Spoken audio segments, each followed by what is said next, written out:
നമ്മുടെ ഇന്ത്യൻ സിനിമയിലെ മുഴുവനായി 9 സിനിമകളാണ് 1000 കോടി കളക്ഷൻ തന്നിട്ടുള്ളത്. അത് ഏതൊക്കെ സിനിമകളാണെന്നും ആ സിനിമകൾ അവസാനം എത്ര കളക്ഷൻ ചെയ്തു എന്ന് ഈ വീഡിയോയിൽ നോക്കാം. അതിനു മുമ്പ് നല്ല മൂവിയെ കുറിച്ച് അറിയാൻ നമ്മുടെ ചാനൽ സബ്സ്ക്രൈബ് ചെയ്യൂ. കൽക്കി 2898 AD കളക്ഷൻ 1100 കോടി. എട്ടാമത്തെ പതാൻ കളക്ഷൻ 1050 കോടി.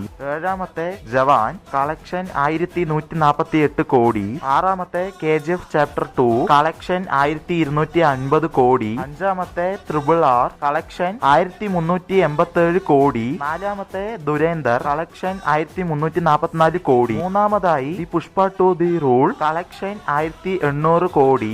രണ്ടാമതായി ദി ബാഹുബലി 2 കൺക്ലൂഷൻ കളക്ഷൻ 1810 കോടി. ഫസ്റ്റായി ദംഗൾ കളക്ഷൻ 2200 കോടി. ലിസ്റ്റിൽ ഫുള്ളായി 4 ഹിന്ദി സിനിമ, 4 തെലുങ്ക് സിനിമ, ഒരു കന്നഡ സിനിമയും ഉണ്ട്.